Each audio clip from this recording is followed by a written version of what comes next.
Kako pišeš rime? Da li je to freestyle? Da li je to neki punchline, neka prijava koja ti se zakači pa onda oko njega radiš nešto ili napišeš celu rimu bez bita pa onda nalaziš bit na koji ćeš da izrimuješ to, na koji ćeš da snimaš? Koji je proces? Pa ovako, baš nije imalo pravila, znači nisam neko ko ima ne znam kakva pravila i opet kažem, mogu sada da kažem, tako radimo, u stvari sam odmah se prisjetim da sam neke pesme na drugačiji način radio. Da. Ono što mogu da kažem, onako kao prva emocija, kad razmišljam o tome, nisam ni razmišljao nešto, a i kao što sam znaš, nisam se nešto pripremao s ovaj intervju. Jasno. Vidi, krenem uglavnom sada da razmišljam o nekoj ideji za pesmu. Znači, to mi je jako važno da znam tačno šta želim da kažem i onda pokušavam da skupim razne neke emocije koje sam doživao iz prošlosti i da ih fabrikujem i pošto sam ih konzervirao, što kaže moj stariji sin, u vremensku kapsulu, da vadim te neke vremenske kapsule i vadim šta sam u njima, kakve poruke iz boce sam izvadio i onda ih uklapam uglavnom te neke svoje teme i ideje u neke radne rime koje uglavnom pišem pod nekim, ili po potrebi ili u nekim emotivnim stanjima kad želim da nešto zapišem. Da. Nakon toga pokušavam te rime da upakujem na neki bit.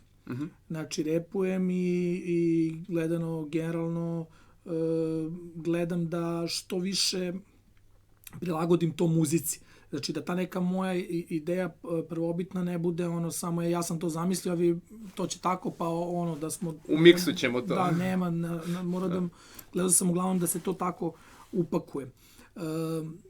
Šta znam, moje neko razmišljanje je takvo trenutno sad o procesu, a bilo je raznih procesa, dobijem bit kao i svi, bit me povuče, krenem da repujem, i to je to, vežbam liniju po liniju, ali ja sam od onih ljudi koji prošao sam one faze, dođemo u studio, pišemo odmah rime, odmah snimamo, prošao sam faze, imam tekst, ajde da tražim bit za taj tekst, prošao sam faze, imam bit, nemam tekst, imam refren, nemam strofe, sve te neke faze sam prošao, sve, apsolutno, mislim da sam sa svih mogućih, na sve moguće načine prošao te neke faze, ali prošao sam fazu, evo, možda je zanimljivo, pozdrav za mog drugara DJ Milanda i tog, koji mi je dao bit od 4 sekunde.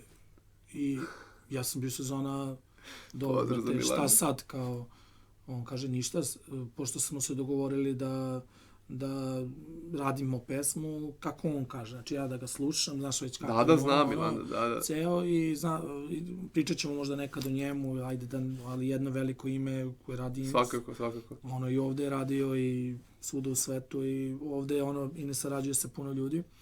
Ali sam prošao sa njim tu neku fazu da mi je dao bit od 4 sekunde, ja kažem, dobro, okej, zašto mi ga nisi bar lupao? On mi kaže, pa ništa, skineš Winamp i samo uključiš repeat, brate. Inače, bit je imao kick i snare, to je ceo bit. Znači, nema basa, nema ničega, imaš kick i snare i jedan ritam. I rekao mi da na to pišem rime. I ja sam, pisao... Meni se nikad to nije desilo. Snimio sam pesmu. Snimao sam pesmu na kicku i na snaru. Sve sam slušao, ceo proces, sve kako, gde ići, kako snimiti, kako u stvari što on kaže, da ne otkrivamo neke njegove tajne, kako jedan tekst treba da izgleda. I eto, na primjer, s njim sam radio tako i, brate, znači, kad je on popalio sve to, ta pesma je postala totalno drugačija. Znači, to nije bilo, imaš kick i snare, znači, nemaš bas, nemaš ni ludilo drum liniju, nego imaš radni kick i radni snare. Da li si nekada napisao rime neke koje baš kidaju, ali za koje si skapirao da se ne uklapaju s načinom na koji si ti predstavljaš ili na koji želiš se predstavljaš na traci i nisi ih ni snimio ili ih nisi snimio, ali nisi objavio. Znači, neke rime koje su ti zvučale baš dobro, ali da si odustao od njih zato što se ne uklapaju sa tvojom nekom generalnom pričom. Jesam i to mi se dešava ne tako često, ali mogu da kažem da mi se redovno dešava. Ali ne tako često, zato što već sad... U svim ovim fazama karijere, da. Uvek mi se to dešavalo.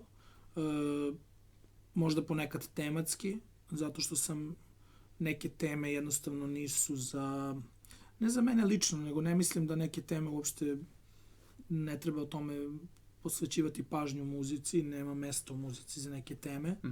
To je jedna stvar. Druga stvar, nije mi se, na primjer, dešavalo da pišem neke rime, pa kao, pa to nisu za mene, kao, zato što uglavnom znam kad pišem nešto za sebe, da je za sebe i nikad nisam nešto takve tekstove ni prodavao, ni davao, ni bilo šta, zato što mi to jedino što nešto znači, preću neke pare da ti dam, nego što ću da ti dam neke rime, to je sigurno. Da. Ali recimo da onako generalno, kad ovako sad razmislim, šta znam, možda je jedan od razloga što sam autor, to što sam bio ograničen,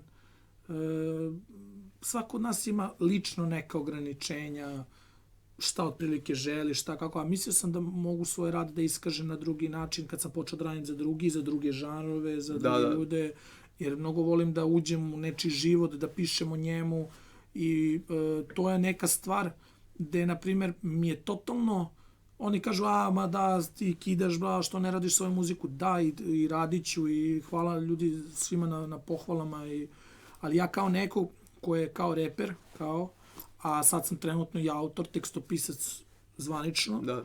I nekako, znaš, razni ljudi mogu da napišu tekst, ali ti danas imaš veoma malo pravih tekstopisaca u Srbiji, da kažem, ajde ne pričam po Balkanu. Legenda je sad otišla, Marina. Pa mislim da je ostala velika praznina i ja nisam imao tu priliku da je lično upoznam, ali mislim da smo...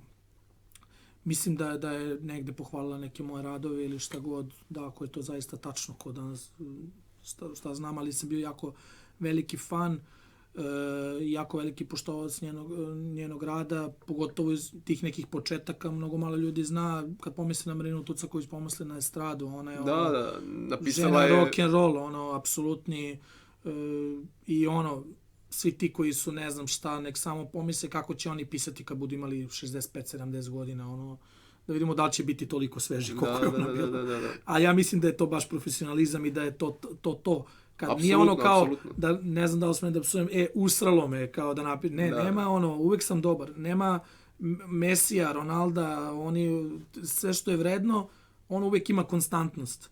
I to je ono što je vredno. Uvek sam dobar, malo bolje, malo gori, ali sam uvek dobar. Nemam velike oscilacije. Teo sam da kažem da baš je pitanje sjajno, da sam sad dok smo razgovarali, razmišljali o tome, znaš kao, pa da, ja sam u stvari zato i autor, zato što mi to daje veliku širinu, da radim za razne ljude, da uđem u njihove živote, da uđem u njihova...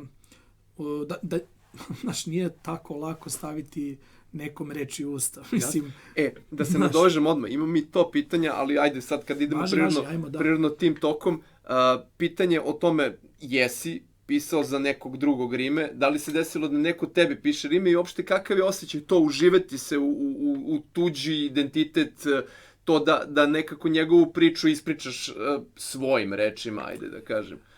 Ili obrnuto to, da li se desilo nekad da tebi neko napiše ime, ili kad si bio klinac, ili kad god? Pa ovako, ja sad da kao ne uvredim nekoga, imao sam dosta ljudi, nekih svojih prijatelja iz prošlosti koji su mi pomagali da naučim uopšte, jer ja sam stvarno muzički netalentan. Znači, nisam mogu uhvatim ritam, nisam mogu, naš bukvalno, ja sam imao neki cool dar za pisanje i taj neki stil koji je bio tad, naš, kao, brate, znaš, to ne piju ljudi. Ali sam imao dosta ljudi koji su mi muzički pomagali oko tih tehničkih stvari, generalno uhvatim ritam, da znam neke stvari. Nekako sam se posle sam prešao, to je sad mi je to sastavni deo mene što se tiče rap muzike. Također što se tiče tog zanatskog dela i tih melodija pevanja i rada na tim nekim drugim pesmama, također, mislim da to i dalje učim, da mi je to jedan veliki problem, generalno, zato što mnogo je lakše kad si, znaš, kao, znaš, malo si, bar malo muzički talent. U suštini, znam neke, to što si me ti pitao kao da li je neko pisao za mene, mislim da ne. Ne mogu da, sigurno nisam ničiji ceo tekst ovdje snimio, to se nikad nije desilo, ali možda je neko mi rekao neku rimu, ali sam veoma zahvalan neverovatno na toj jednoj reči kad tražim neko rimovanje, kad mi neko nešto kaže i znam tačno svako ko mi je dao po neku reč, a i to mi je nekako kao drago i za uspomenu. Koja je legla baš. Koja je legla. Ne kažem da ih ima puno, okay. ali recimo da ih ima i sećam se svakog tog momenta i stvarno, ali se niko, da kažem, nije bavio sa mnom kao što se nije bavio ni drugima, jer niko nije imao vremena da svoje vreme koristi u tako nešto. Mislim da ne. A da li sam ja kao drugima? Pa jesam. Ne kažem da sam bio ne znam koliko uspešan, ali mislim da ću biti... Kakav je osjećaj? Koliko je teško tako nešto uraditi? Pa nije teško kad si profesionalac. Teško je kad, kao i sve, kad ne znaš, jebi ga. Nije teško, ali je proces. Nije svako za to. Jednostavno, ja, šta da kažem, mogu svakom da se prilagodim, ali mi je potrebno vreme. I potrebno je da mi taj neko veruje u moje ludosti, koje nekad sam ja u pravu, nekad nisam, ali kako ti objasnim, kad mi neko u startu seče širinu, jer obično ljudi ne znaju šta žele kad pišeš za druge. Ali kad mi neko u startu seče tu širinu i onda ok, kažem, dobro, važi, uklopit ćemo se u kalup i ok, ja sam kao neki izvođač radova. Da. Kad je neki projekat, gde sam tako, kad je projekat na kome sam ja glavni, koji je onako meni važan i bitan i kome ja imam glavnu reč, trenutno još uvijek nemam ne znam kakav legitimitet da mogu na svim projektima da budem baš važan. Okay.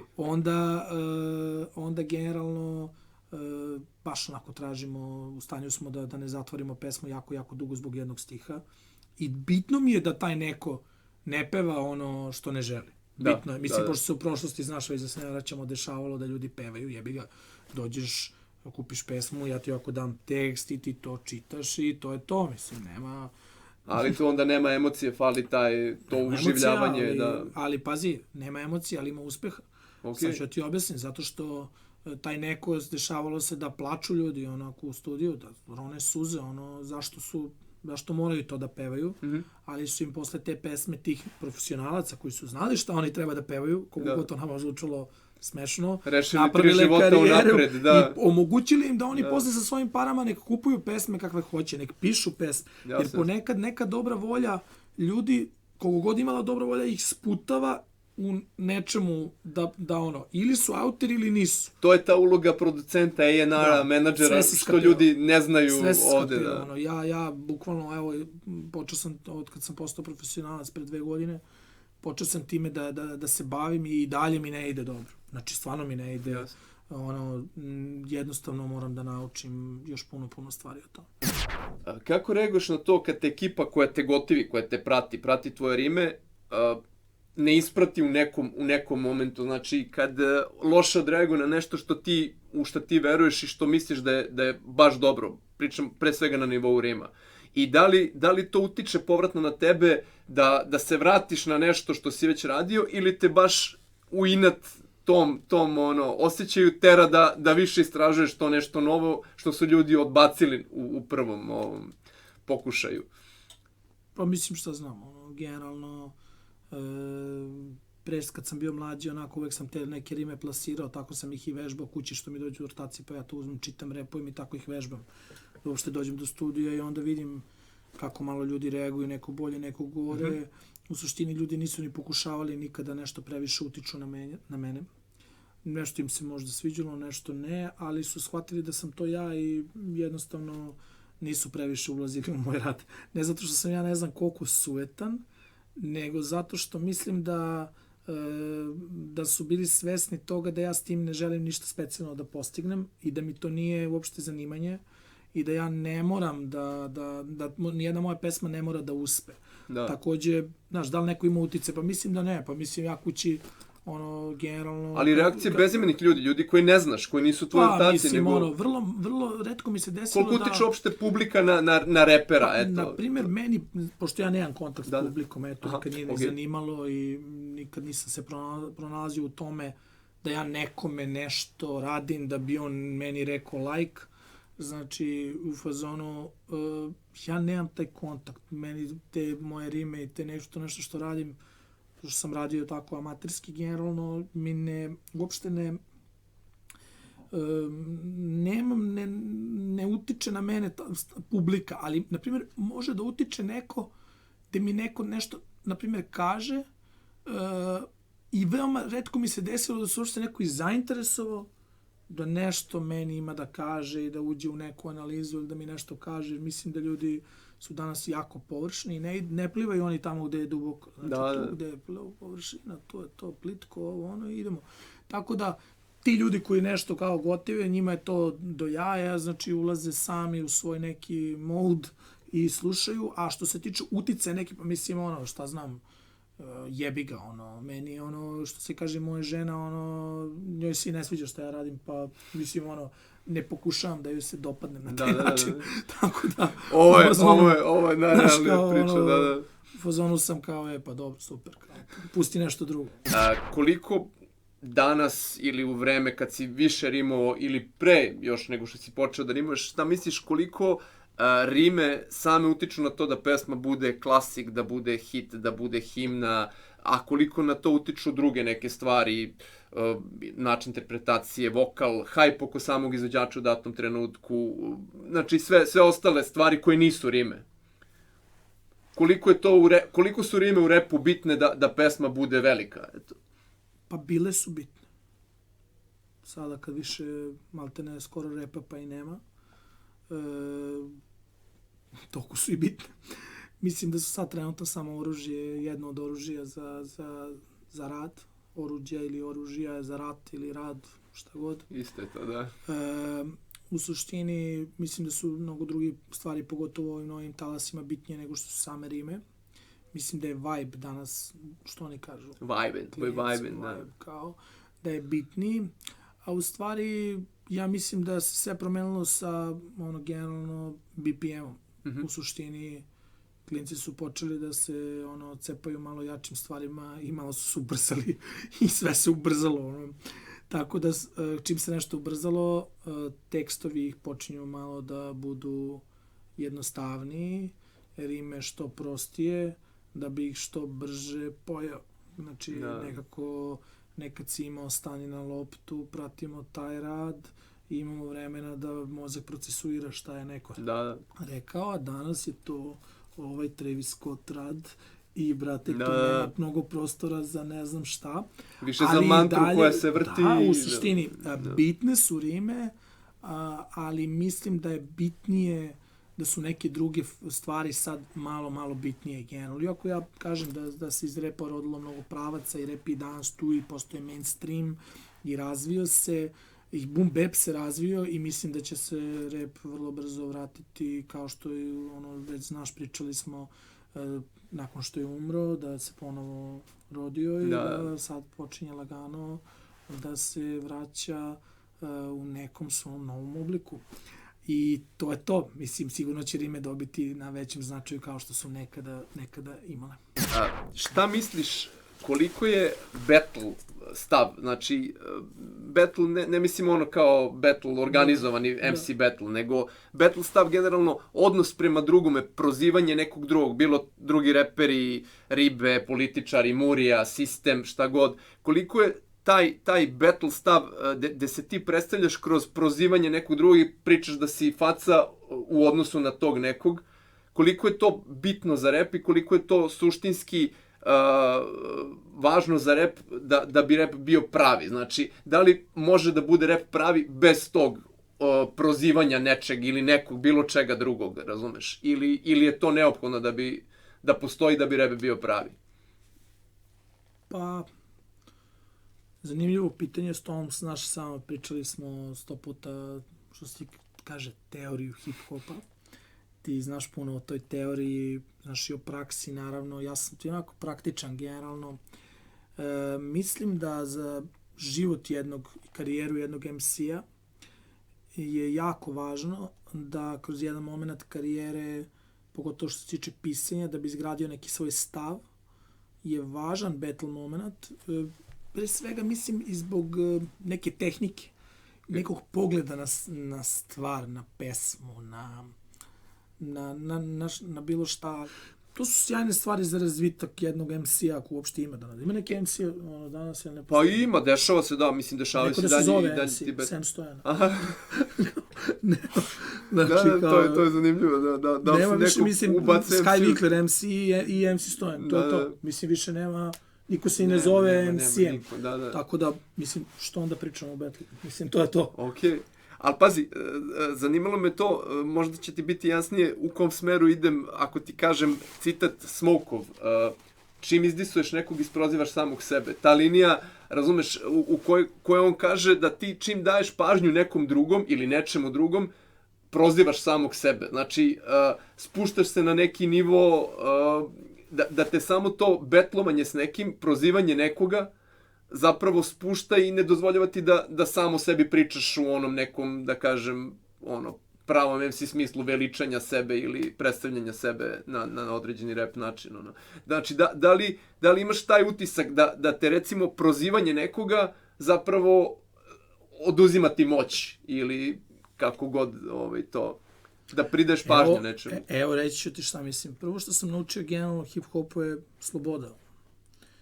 Da li će, ako je nešto jasno danas, a i što je bilo i pre jasno, ali ljudi nisu znali, je da koje su to pravila? Ne postoje pravila. Utripovati da si ti sam sebi dao moć ili da si sam sebi kao najvažniji je lepo do jaja i treba i ko se na to loži, sam sebi je dovoljan i to je samopouzdanje i stav i super, sjajno, ali kako ti objasnim, tržišno nije isplatio? Ne, nije, ne, to sad nema veze s tim, baš pričamo o rap priču. Ali ako tebe, opet se vraćamo, ono što je mene uvodilo kroz muziku je uvek emocija. Ako si ti želiš to da uradiš i misliš da kao trebaš da izneseš kritiku, kao što je, na primjer, naš svakog sindikat i kritikovao sistem, šta treba da negiramo sistem, kao, šta ne postoji. Kao. Pa ne, oni su, šta sad, kao oni su izgubili moć, što su ne, ja mislim da su oni dobili moć. Jer su nešto izgubili, ali nešto su i dobili. Dobili su reakciju publike koje svoje istomišljenike, koji kažu da, znam za tu kritiku toga, nečega, ovoga, čega god. Ne mislim uopšte da taj, kao što ti misliš, apsolutni, znam i tvoj stav, znam šta mi pričaš i šta si me tačno pitao, ne mislim da to utiče na ne znam koga, osim u slučaju gde je to jako očigledno, gde neko, na primjer, želi da se proslavi preko nečijeg imena, pa kao je izneo kritiku koja, nemam pojma, nije možda osnovana ili bilo šta. Nek svako radi šta god hoće. Ne, naravno. Vreme će pokazati da li je on relevantan da nekom bilo šta kaže. Jasno. Ne, to nema onda dolazimo do kasnije, to se desilo, važi, super, šta je epilog svega toga? Znači, šta se kasnije dešavalo. Dobar je battle moment, znaš, i to kao generalno, razumijem šta hoćeš da mi kažeš, jer ti kao na taj način se spuštaš nekim, ali mi smo valjda svi pred Bogom isti. Ja mislim da smo i svi isti, neko ima malo više uspeha, neko je malo više u hajpu, pa možda malo nije. Ja mislim da je to, da su se više generalno u Americi taj stav nastao da kao pošto su to mnogo njih je kako ti objasnim, nisu vođeni ničim, njihovi stavovi su sami sebi su dovoljni i mislim da je to jako primitivan kao taj stav, ne to da li si ti, što ti misliš i ja se slažem s tom, da kad nešto radiš, znaš šta radiš i imaš taj put, to tebi ne treba zanima šta radi ove, šta radi one, da, kad imaš put, ali kad ga nemaš, mislim, počinješ nešto, ne znaš ni sam, ne znaš gde si, svi su tu u nekoj masi, pa prvo ćeš se okrenuti oko sebe, pogledat ćeš levo, desno i vidjet ćeš, to je kao što ćeš pogledati, okrenuti se i iskritikovati ono što ti, ne znam, dealer daje 0,8 umesto 1, ili ti, brate, sistem kaže da, ne znam, brate, sad naplaćuju 200 dinara popunjavanje uplatnice, a to treba da bude besplatno ili ne znam ja šta, trebaš da nosiš masku, ima li korone, nema. To što te okružuje, ti ćeš na to reagovati. Mislim da i trebaš da reaguješ. Ako te to vozi, jer te to povuklo, neke stvari trebaš možda da držiš privatno, neke stvari trebaš da realizuješ, ali u suštini zavisi šta, ljudi koji su to radili bez ičega da nešto postignu, ljudi koji su radili ne znam šta, kao tako, mislim da ljudi to osete veoma... Da je proračunato. Da je proračunato i mislim toga više i nema, generalno vidiš i sam danas, ljudi, i kažem da je taj moment bio takav, i battle moment zato što danas sad imaš slike, live-ove, Instagrame, video, znaš, onda su ljudi jedni drugima dostupni, ovako su jedni drugima slali neke poruke, I mislim da je to, onako, a i nadmetali su se. Mislim da je sjajno nadmetati se i kad si mladi, vežbati, usavršavati veštinu i biti bolji, skupljati prijave, vežbati kako nešto da znaš, iz toga budeš bolji, kao jednostavno, samo što ne mislim Pečeš zanat, veštinu, da. Ne mislim da je to važno, zato što mislim da svaki čovjek ima svoje kvalitete i da pitanje je gde će da se ispolji. Znaš, možda je neko netalentovan za muziku, ali će možda, kao što znaš, velike primjere biti za neke druge stvari u industriji veoma važan. Da. I onda, znaš, jasno. Znaš, kažem da je dobro za postizanje stava. Mislim da je dobro i zdravo. Sad me zanima, znači ti si izgradio svoj stil na koji način? Na što si se ugledao? Da li je na to uticala, ne znam, neka klasična književnost ili neki pisci iz drugih nekih žanrova muzičkih? Jer tvoje rime odudari od onog, da kažem, klasičnog rap momenta. Ti ne govoriš često svoje ime na traci, koliko drugi reperi govore. Ne pričaš o nekim toponimima. Sam razmišljao o tome, ali vidiš, sad mi pričaš, ja uopšte nisam razmišljao. O mestima, o ulicama konkretnim. Mislim, imaš, ali ne toliko koliko drugi reperi. Jer ti kad kažeš ko je najjači u gradu, to je neki apstraktni grad. Nije to ni Beograd, ni Kruševac, ni, razumeš? Baš tako.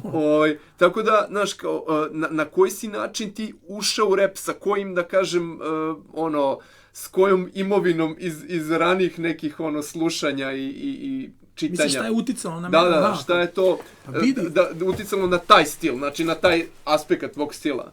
Vidi, ovako, ja generalno, znači, imalo je uticaja dosta, znaš, ko kaže nije imalo uticaja na te, to je lažno. Imalo je uticaja na mene, ajde prvo pričamo o toj književnosti, nije imalo uticaja, mnogo malo ljudi zna da ja u stvari nisam nešto pročitao baš puno knjiga, ne bi baš mogao da se pohvalim, ne znam čime, ali imam neko i opšte obrazovanje, nije baš ni da nisam, ajde kao generalno, znaš, ne mislim da je imalo, ali recimo da svaka knjiga pročitana, pošto je moja želja da budem pisac, znači uopšte ja sam to je svet muzike i ne znam, ostao sam, mrzilo me da se vraćam nazad, pa kao ajmo da prođemo kroz to. Inače bi se vratio vrlo nazad i krenuo nečim drugim da se bavim. Pošto želim da budem pisac, nekako sam mislio da pisci koji čitaju tuđe knjige, znaš, imaju onda uticaj. I onda sam malo i svesno bežao od toga. Pa ne veliki, znači kažemo književnost, drugi autori, da. Svi reperi iz 90-ih, znači svi, apsolutno, do recimo Keškolica.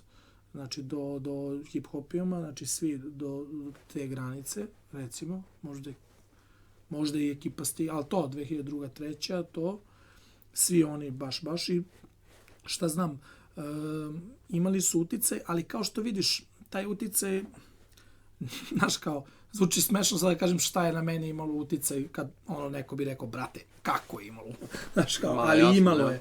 Recimo da sam od uvek želeo da zabeležim neke stvari koje vidim, i pošto u to doba nisi baš imao telefon sa kamerom, a sad i ne slikam, nebitno, teo sam tako sam skupljao razne slike, razne neke rime da bi imao kao neku kolekciju šta mi se otprilike dešavalo i hteo sam da kažem da je možda jedna slika koju sam ja pokušao da objasnim sa nekoliko reči, da pustim da čoveka da sam zamisli neku sliku, da je to ono što kuca ljude, da me solo slušaju, zato što ko je doživao i video neke od tih slika vrlo dobro zna da kako to ostaje u sećanju, šta to što je to što pamtiš. Kao konzervirane te vremenske kapsule o kojima sam ti pričao. Ja sad mi pada na pamet, znaš da je AZ sa Nazom koji je snimao, da ima nadimak AZ The Visualizer, Sad mi je bukvalno easy the visualizer.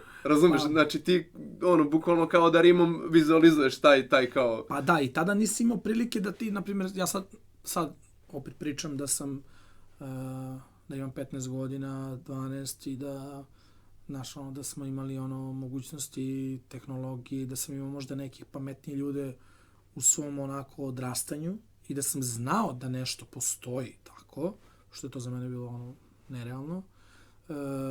Verovatno da bi se bavio režijom ili bi se bavio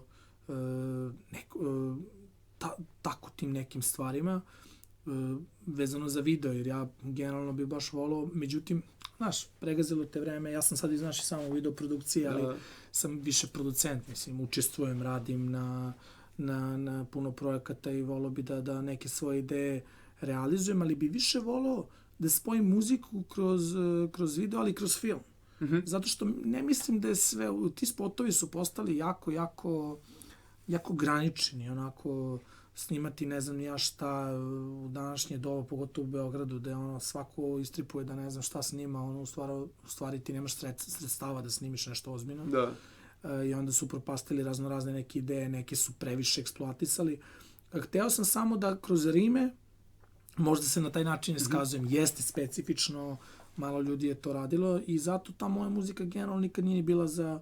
Ljudi misle kao ja nisam tela nastupam, kao frkam i od publike. Ma nije bre, brate, nego bio sam realan, samo ko će da stoji, da gleda mene u nekom lepom provodu s nekim društvom, kako pričam neke svoje stvari, neke gluposti. Tako da sam znao da je to za solo ljude, za tišinu, za drugačiji neki uopšte princip muzike. Ja potpuno razumem to. Odveo me na drugu stranu, znaš, eto viš, taj princip me odveo da ja mogu sad da radim, jebi ga za neke od najvećih zvezda, Jasno. Znaš, kao što ja volim. Ja volim da pišem pesme, tekstove, volim da se iskazujem. Pisao bi scenarije, knjige, samo da imam još malo više vremena i nadam se da ću ga imati. Gde pišeš rime? Znači, da li je to telefon, da li je to papir i olovka, da li su to rizle, etiketi, da li je to... I da li ti se desilo da, recimo, da neke rime zaboraviš pre nego što ih zapišeš ili da ih zapišeš pa da izgubiš zapis? Kakav je osjećaj uopšte kad gubiš rime? Znači, je li ima toga? Pa mislim, vidi ovako. Sve moje rime sam u početku pisao u sveskama koje sam nosio u školu. Mislim, to je to moje sveske, to su bile ispisane rimama. Čuvam sve to po kutijama, kad mi nešto zatreba, vratim se malo nazad i... Kapsulu. Da, vratim se u kapsulu. Generalno, posle sam počeo pišem po telefonu, onda sam jedan ceo album izgubio s tim telefonom i onda sam to prestao da radim. Ali sam stvarno, slučajno desilo se tako, jebi ga. I to su možda jedine rime kojih se stvarno ne sećam. A baš se ne sećam, ne znam zašto. To je neverovatno, pošto se ja svega apsolutno sećam. Vrlo dobro ovi znaju i studiju. Ja ne znam za ovu jednu najpoznatiju našu zvezdu koju pesmu nisam ni zapisao. Znači pesma, tekst je u glavi i nikad nije prenet na papir, odmah je snimljen. Znači nisam ni koristio papir. Generalno pišem po telefonu, pišem i po papiru i dalje, zato što mislim da taj osjećaj zapisivanja, piši, briši je veoma važan.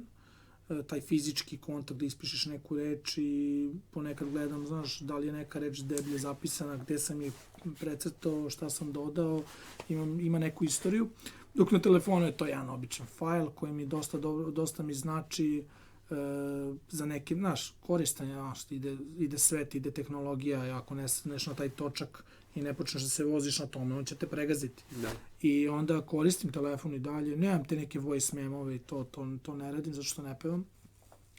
Ali recimo da koristim se svim sredstvima, mislim da to nije neki preveliki značaj, ali kažem da je jako važno pisati po papiru, zato što ima tu neke draži zašto ti to radiš i kako to u stvari funkcioniše, a da onda to što si napisao na papiru, mislim da je prava fora prebaciti na komp i onda štelovati koja slog, koja reč, kako šta uklapati, jer mislim da onda baš je, kako da kažem, to dosta bolje, mislim efikasnije. Spoj ta dva mislim da je prava stvar. Da li misliš da je flow dobar sluga, a zao gospodar. Da li može flow nekad da oslabi rimu i da oslabi sam tekst zato što se trudiš da izmeniš neke reči da bi tečnije moglo da se odrepuje, ili naprotiv negde flow može da nadogradi, da te sam flow povede i da izvuče iz tebe prave reči. Znači, da li je, kakav je odnos sa flowom, odnos rima i flowa kod tebe, na primjer, iz tvoje perspektive? Ja bih rekao to današnjim, eto da kažem, opet pričamo malo šire, ali šta da radim, ja već sam u ovome zagazio i ne mogu samo kroz rap priču da pričam. Odnos melodije i teksta, što za mene je to melodija. Brate, znači, mnogo ljudi, žrtvuju uvek tekst zarad flowa, a u stvari, to se tako vidi da je isforsirano, to se tako vidi da je loše i ja sam onako neko ko se profesionalno ježi na te neke stvari, zato što dok nisam imao, hvala Bogu, konačno sluh da me čuje neko i od kompozitora i da kaže pa da, promenit ću melodiju zbog teksta, da, promenit ću melodiju zato što je ovo sjajno. I onda sam počeo da doživljavam velike uspehe. Ja prevashodno, za mene su uspesi da ja budem pre svega najzadovoljniji, da kažem, u radu, ali sam vrlo često moraš da se uklopiš na flow, nađi bolje rime, cimaj se, piši više, trudi se, ali samo nemoj da kažeš, dobar je flow, nije bitno, jebeš tekst, cool je to, ne čuje niko, znaš šta je te fore, to mi je malo bez veze. Ali sve je sklad. Kao što ja kažem, mislim, mnogo ljudi, evo, reći ti Sokoj kao 25% tekst, 25% aranžman, 50% muzika. Samo u Sokoju. U Americi 50% tekst, 50% muzika. Doći će ovde, hvala Bogu, sve digitalne platforme, vidjet ćete koliko u stvari ljudi u svetu cene danas tekstove. Mislim da su tekstovi jako, jako važni. Melodija je nešto što se pamti, tekst je nešto što će dati život, daje mu formu. I moje mišljenje kao tekstopisca da su to kao nokat i meso i da to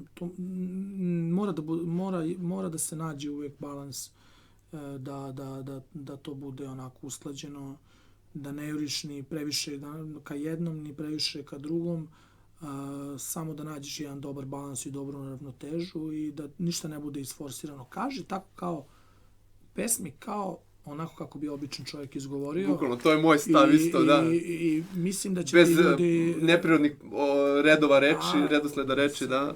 To je to i time sam se uvek vodio. Hvala Bogu, davno sam to, još rano sam to naučio. I šta znam, mislim da je to dobar savjet za sve. Baš dobar. Pošto je ovo emisija nastala na osnovu knjige Repotpisani, da pređemo sledeće pitanje. Nalazi se jedan tekst, tvoj tekst, da. Je li imaš neku priču u vezi sa tim konkretnim tekstom, neku anegdotu, možda zanimljivu, koja bi ljudima oslikala to kako je nastala uopšte pesma, ili možda, ako imaš neku zanimljivu priču za neku drugu pesmu, čisto da... Možemo u toj pesmi, šta pa svaka mi je draga, ja za svaku pesmu imam neku priču. Hoćemo da pričamo baš o pesmi, o nastavljanju ili samo o tekstu? O tekstu, ajde, pre svega o rimama, to je najinteresantnije. Tekst je nastao, stari papir, pisano je ručno, znači nije kompjuterski, iz neke stare sveske. Na početku sam krenuo da radim neki svoj album. Generalno, kad se setim, sklapao sam te neke rime. Imao sam dva teksta od koje sam sklopio u taj jedan. Da. Ali su baš u istom periodu pisani, nisu bile dve pesme, znači dva teksta, da se odmah razumem, nisu imali refren. Sklapao sam Ulice vole svoju decu, kao generalno to mi je ostala neka rima, jer sam bio inspirisan i setio se da sam, dok sam bio klinac, kad sam imao tešku operaciju, dok sam bio u komi, bukvalno tih dana i u intenzivnoj, krišom imao Discman i slušao sam Basiviti vol Ulice 1. I imao sam veliku želju da se pojavim na tom izdanju. Relja me zvao, bio sam sezona super, to je ta rima, oko nje ćemo da izvrtimo priču. I izvrtili smo priču oko toga. Sećam se tog dana, to je snimano u jednom malo znanom Basivity studiju. Ovo je Basivity 7, u ovom su bili možda najkraći, možda mesec, dva, u blizini Njeguševe. Mislim, bukvalno mnogo malo ljudi zna da je taj studio ošte, pa su se posle preselili tamo kod Rast. Znači, snimano je tu i bio sam, na primjer, zanimljivo snimao pesmu, došao sam sa svojim rediteljom, Nebojšom Jokićem, pozdrav za njega, koji je tad bio sa mnom, ja, oni Cobi, koji smo odmah kao razmišljali da odmah snimimo spot, kao odmah smo pričali o tome. Međutim, kao što se sve svašta nije dešavalo, nije realizovalo, nije se ni to, nažalost, realizovalo. Čak smo i krenuli da snijamo taj spot i snimali smo ga pola dana i nikad nije snimljen. Iz raznoraznih razloga, ja sam krivac, nije niko drugi, vrlo rado bih rekao da je neko drugi kriv, što ne, ja sam krivac nekih svojih privatnih problema, pa nije to na kraju realizovano, ali se sećam jako dobro da je to bio single za tu kompilaciju i mislio sam teo sam sebi dugujem da se pojavim na tako nekom izdanju i istog dana smo izbacili ja i Buba Koreli. Imali smo fazon isto pregleda dugo, on tad nije bio popularan. Mislim, baš je bio... Ja sam prvi put čuo tad za Buba Koreli, tad kao. Njemu je bilo ulice se zaklale, ovo je bilo ulice vole svoju decu. I Cobi je skrcao taj bit tu na licu mesta, ja sam to repovao na ne znam kakvom bitu, snimio na nečemu, Cobi je skrcao bit, vrlo brzo to je ispalo još bolje nego što sam ja to nešto doneo. Niko ništa specijalno nije uticao na to je uređeno i to je neki moj doprinos koji sam onako njima poklonio tu pesmu i izašla je iz konteksta albuma i pojavila se na toj kompilaciji. Aj kad smo već kod toga i kad smo se dotakli knjige, ti si hteo i da popričao malo o samoj knjizi, da kažem, mislim da imaš svoj utisak o samoj... Da kažeš sam svoj utisak o knjizi. Da li misliš recimo da je neka druga pesma više zasluživala da se pojavi neko, tvoja recimo pesma od ove koja se pojavila? Da li imaš utisak da je nešto trebalo drugo da se desi? Nemam pojma. Nisam razmišljao na taj način. Pre svega, već smo onako neformalno razgovarali o tome.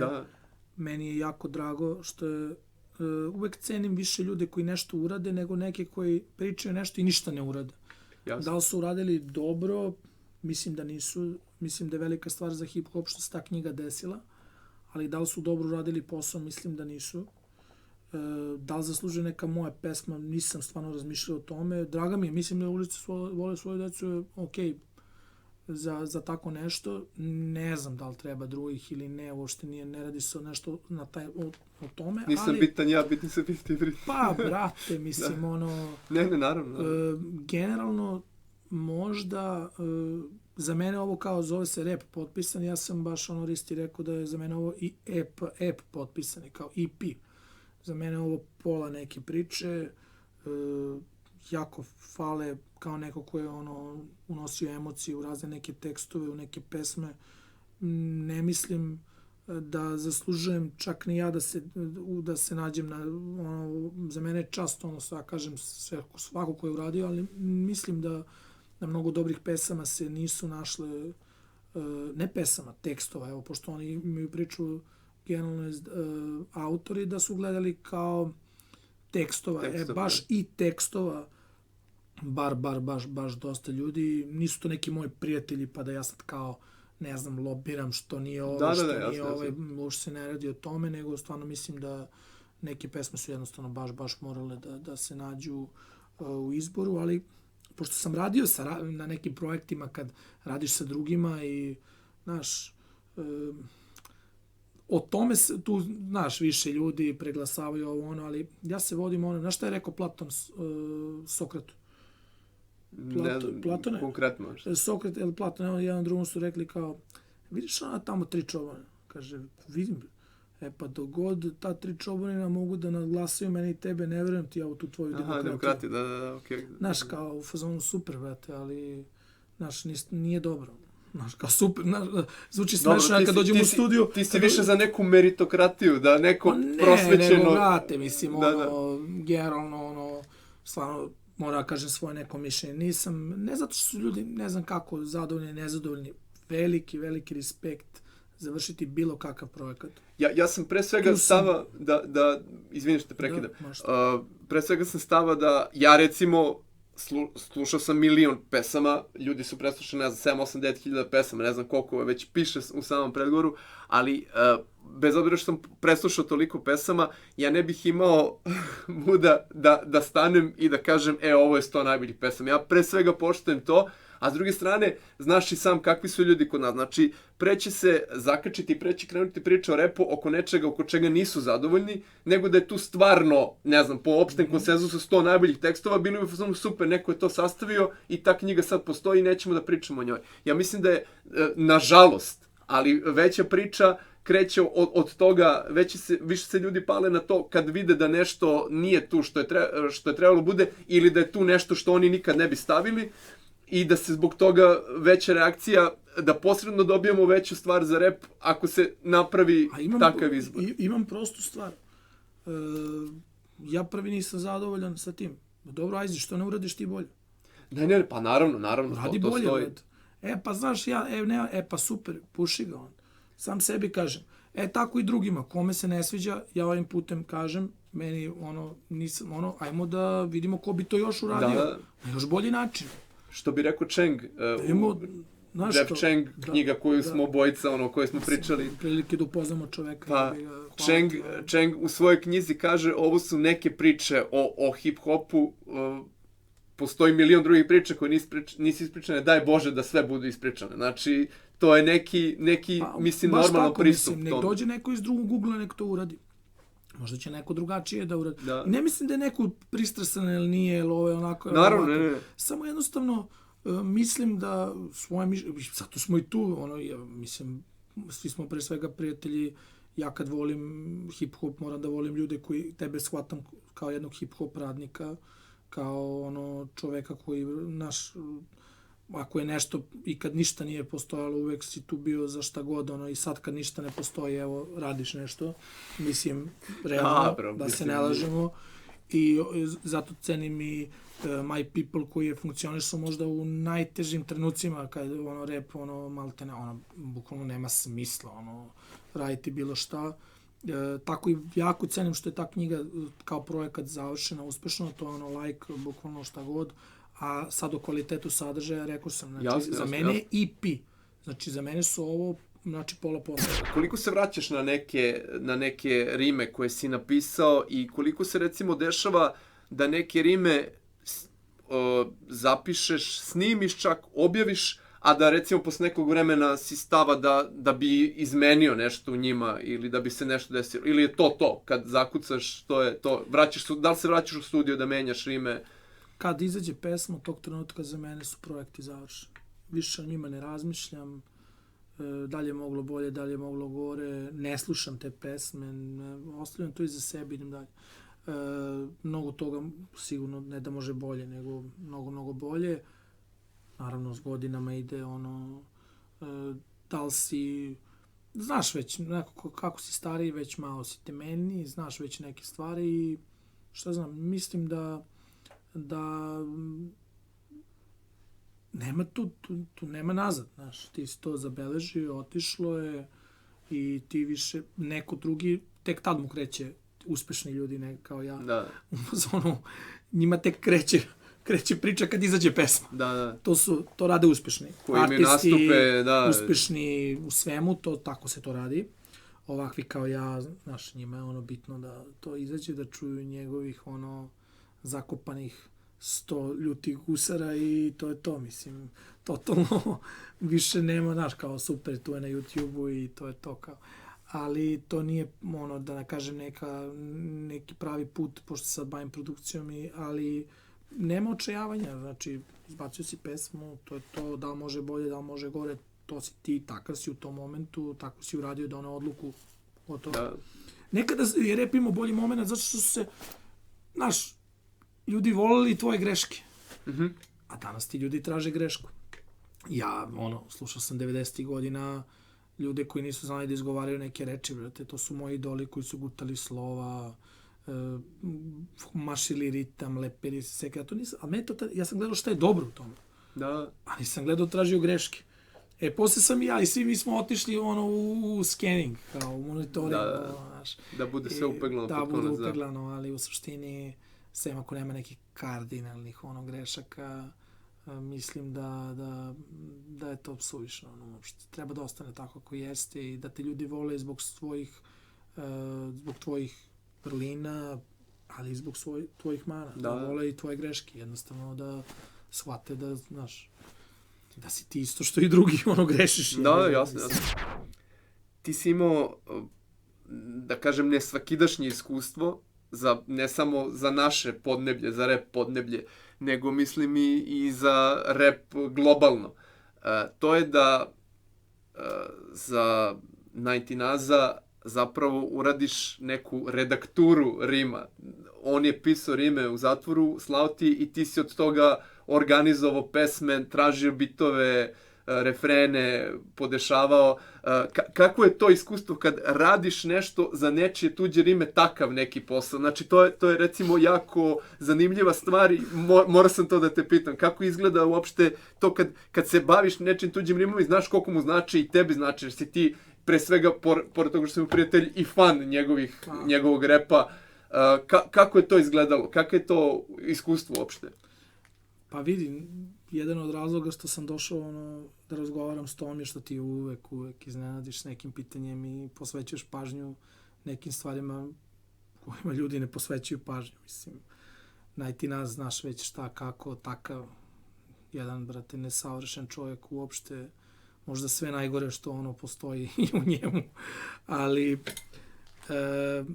jako zanimljiv projekat, prvi njegov album u 40. godini, posle 5,5 godina zatvora, slao mi je ta pisma sa rimama, to ga je održavalo da prođe, znaš, nekome na robiji lako, brate, verujem mi u sve, boli huva, njemu je nekako, kako god da mu je prirodno okruženje i sve to jako bilo teško da naš, pošto je 1000 puta u zatvoru i sad je u zatvoru ponovo ovog trenutka i stalno je njemu je to davalo život i davalo mu je snagu da kad izađe da će konačno iz 10. puta da proba da snimi svoj album. I ja sam već jednom to pokušao da uradim, ali neuspešno. Aha. I tako da sam se 5,5 godina kasnije dobro sam se pripremio. Tako da, nakon što sam pripremio sve te tekstove, sve to sklopio, pripremio neke bitove, imao svog prijatelja, našeg prijatelja Mikca, koga sad pozdravljamo. Pozdrav za Mikca. Koji je, vrate, dečko, kupio opremu za studio zbog njega. Izvinjam se. Kupio opremu zbog njega i otišli smo, znali smo da ne možemo da snimimo normalan album s njim na neki normalan način. Sačekali smo ga kolima kad se otvorila kapija, stavili ga u auto, odvezli ga u jedan stan, pošto nismo mogli studio, morali smo tu da budemo s njim, i još 9 dana mu produžili boravak u zatvoru. Znači, bukvalno studio, mikrofon, 9 dana. Snime. I taj album, često on kaže, to nije moj album, to je Ajzijev, moj Mikčev album, to i nije moj album. Tako da smo seli, snimili 18 pesama, jako teško, jako je bilo zanimljivo, teško, bolno, svakakve smo stvari doživljavali u tih 9 dana i možda prvi moj album, projekat na kome sam kao nekome radio kao za sebe i odmah da se razumemo, svi tekstovi su njegovi, ja sam pisao neke refrene, ne sve, nego neke, ali sam recimo producentski birao koji gde ide, šta otprilike, kako funkcioniše, koja će pesma ide na koji bit, koji tekst ide sa ovime, ovaj ćemo da stavimo, ova je pesma dobra, jer ja imam još puno tekstova koje mi nismo ubacili u album. Snimili smo to i, kako da ti kažem, jako jedno veliko iskustvo i često sam imao običaj da kažem, kad sam snimio 19aza album, tebi pesmu, opusti se, završit ćemo pesmu, nemoj da brineš, jer su mnogi pokušavali s njim, i Janzu, i Cobi, svi živi, svi su odustajali posle par dana, zato što, mislim, realno odustajali, ne zato što su oni loši, mislim, 19aza. I generalno, on je to stvarno pocepao i to je ono što će ostati iza njega. Žao mi je što još neke stvari nismo uradili, mi smo imali pola snimljenog spota na ono stadionu JNA za ono bio je kamera 24, ta pesma je bila ekranizovana, u kome mu je, brate, glumio pravi policajac hapšenja. Znači, bukvalno smo našli pravog žandara, ono, koji je došao za lovu da ga hapsi. Ali pravog, u uniformu, došao s posla. Da. Znaš kako mi je žao, ono, zbog toga, on je, mislim, naravno, krivac što se to nije završilo, što je on zna. I takođe, htio sam da kažem da na dan izlaska albuma, tog dana kad je album izašao, Relja i Cobi su ono odlučili da to realizuju na Basivitiju. Tog dana je ono opet uhapšen i opet otišao u zatvor. Znači, mislim, baš onako život, jako, mogli bi pričamo sat vremena o tome, da ne bi pričali duže. To je to. Baš mi je veoma veliko zadovoljstvo što si spomenuo to i mislim da ljudi treba nadam se da će on videti ovo, pozdrav za njega. Pa nadamo se. Da ćemo imati priliku da čujemo još nekih novih pesama, njegovih rima. Kapiram da je on taj lik koji stalno rimuje i da je... Pa, nije sve u rimovanju. Dobro. Jednostavno da ti kažem, to je problem mnogih ljudi. Pogotovo sad iz ovog ugla. Znaš, bit će rima, da li će biti pesma, da li će biti albuma. Da li će, kako to zaokružiti, uraditi, sklopiti. Mislim, nije lako, ali sigurno jedan projekat koji ono generalno bukvalno najavljuje. On je nama svima kao klincima bio idol, jer je bio stvarno reper, ono, ali on je finalni taj produkt ulice. To je to na kraju ulice šta se dešava. Samo što je on slučajno živ. Eto, to je to. Kao, jer nije moglo drugačije očigledno. Hvala za sve. Hvala tebi, hvala pre svega za ovaj razgovor, ali i za sve što si uradio do sada i što ćeš uraditi. Kapiram, možemo da kažemo svečano kod tebe, ono, krećemo.